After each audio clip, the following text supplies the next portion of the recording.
Raiden. Handguns and machine guns can't stand up to fighter jets. Use the Stinger missiles instead. Don't panic even if you lose sight of the Harrier. Look at your radar. The radar has been modified to show where the Harrier is. Use the radar and locate the Harrier's position. Don't start scurrying about even after the Harrier is flown away and is no longer in eyesight. When the Harrier is pointed in your direction, it should flash for a moment as it reflects the sun. Don't miss that flash. Locate it as early as possible and hit it with a Stinger. If you delay, you'll be attacked. Both wings are outfitted with an air-to-surface rocket pod. The rockets aren't guided, so moving should get you out of their way. Watch out for the blast, though. That Harrier is equipped with cluster bombs. Each bomb is full of bomblets, a combined munitions weapon. A cluster bomb has a huge effective range. There's no way to avoid one on the upper level of a connecting bridge. Escape by going to the lower level. Harrier's exhaust is extremely hot. You cannot afford to get enveloped in it. When the Harrier draws near, run down to the lower level.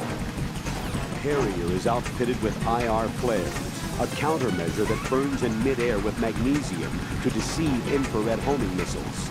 Shooting a flare will draw any launched Stinger missiles towards the flare. Harriers are equipped with advanced medium-range air-to-air missiles, commonly known as AMRAAM. This is a type of active homing missile that uses a built-in radar guidance system for a fire-and-forget capability. The accuracy rate is quite high. Electronic interference is probably the only way to evade it. Use the chaff to disrupt the missile's guidance system. When the Harrier is hovering near the connecting bridge, the RGB-6 should also be effective. Right. I'll back you up to your chopper. If I see you run short of an item, I'll toss it down. Make good use of those. You've got those Stingers I gave you earlier, right? Portable anti-aircraft missiles? I had complete VR training in those too. Gee, I feel so much better knowing that. Hopefully you'll know how to use them in actual battle conditions too. Shoot the Harrier down with your Stinger missile, but remember that while you're aiming the missile launcher, you won't be able to move around. As soon as you see the Harrier headed your way, find cover.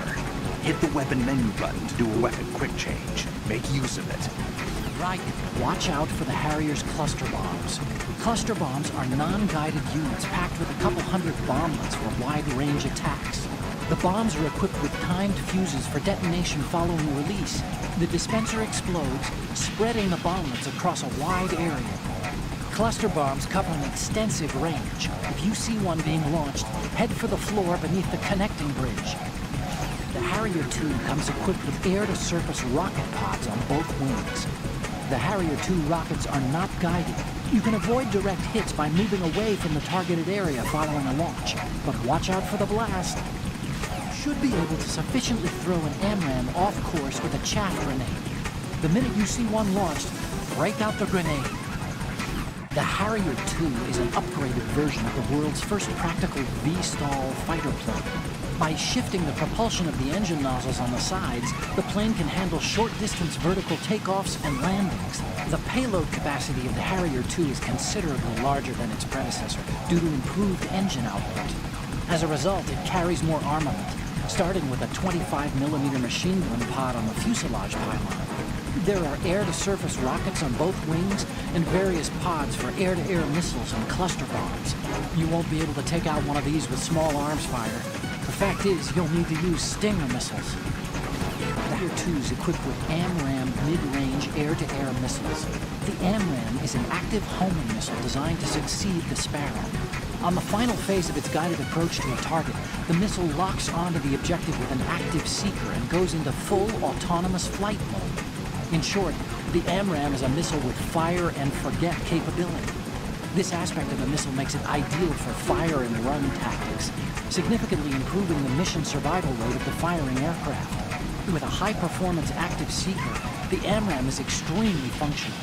Once fired, it pretty much zeroes in on its target with deadly accuracy. And how do you avoid one of these? I recommend chaff grenades. The AMRAAM's been reinforced against ECMs. In fact, the missile's been designed to home in on the source of electronic countermeasures. But that only applies to air combat. It's highly unlikely that the missile's equipped for tracking human targets with any precision. You should be able to sufficiently throw an MRAM off course with a chaff grenade. The minute you see one launched, break out the grenade. Currently aboard a Ka-60 Kasatka helicopter, a multi-purpose military aircraft of the Russian Kamov Design Bureau.